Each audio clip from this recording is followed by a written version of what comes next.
what's the effect of drumming, or, is drumming opening you to a portal to a different awareness or experience? That's an interesting question, and it's a pretty rich one. What we do know about brain scans on people who do this sort of work. Michael Harner is an American anthropologist who's done a lot of work in this area, and I've done a lot of training with his organization. And a brain researcher came and studied his brain at one point, along with people like the Dalai Lama, experienced meditators, Zen Buddhists, and people who had different practices for working with awareness and consciousness. And what the researcher observed was that all of these people have kind of this part of the brain light up. So when that part of the brain becomes active, different capacities other than normal awareness seems to be possible. And that seems to be what happens when you take LSD, is that, again, you're able to get into parts of the brain that you don't normally go. What he said was quite striking was that with the drums doing the work, turning the switch on, granted Michael's very experienced, he's been journeying for 40 plus years, but he would reach that state in his brain in 6 or 7 minutes, whereas a meditator could take hours to reach that same place. And so what we do observe is that the shamanic drumming is done in a very particular frequency, 4 to 7 cycles a second, theta cycle. And the brain synchronizes to that frequency. And this is one of the brain's natural frequencies. It's the theta state, which we go through as we're falling asleep and waking up.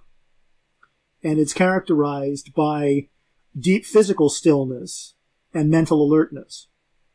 It's also the state that children are in until about age 6 or 7, most of the time. It's what's known as the magical thinking state. And it's where we do a huge amount, it's a kind of a trance state where we do a huge amount of learning. So to sort of get back to your question, I've lost it. What was your question? Is it a portal?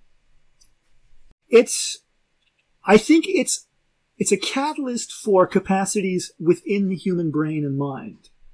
Jean Houston was an American psychologist who did a lot of work when there was legal research on LSD. And she debriefed several hundred people as they came back from acid trips. And she observed there was sort of 4 levels of experience that people went to. Everybody had the Dali painting melting clock experience. A smaller number came back with profound insight into family issues and personal dynamics and kind of the psychological level of their lives. A smaller percentage came back having seen mythic and archetypal patterns, gods, goddesses, understanding, the nature of physics and history and things like that. And the tiniest fraction came back speechless. They couldn't even put into words what they had experienced, but it had changed them forever. I mean, to the point where, a diehard Nazi would come back a Buddhist. And it was one of the reasons in the 60s that the sort of hippie activists used to fantasize about dosing the Pentagon and major corporations with acid to try to get everybody to have a sea change. And there are definitely some people who have speculated that one of the reasons Northern California has been so productive in terms of research, thinking, technology, and stuff over the last 20 or 30 years is that there was a whole generation there that did a lot of acid back in the 60s. And that they permanently rewired their brains.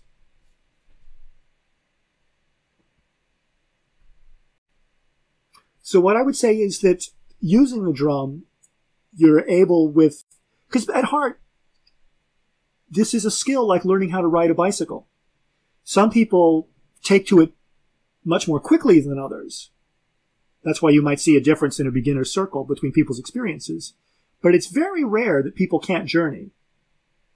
Because, as I said, the drumming is waking up a capacity in your brain, just the way, most people have the capacity to pedal a bicycle. They just might have to practice. And what happens as you journey over time is your skill increases. So you're riding the bicycle better and better and better. Your knowledge of the geography increases. So your knowledge of your lower world landscape and your upper world landscape gets bigger. The map gets bigger and bigger.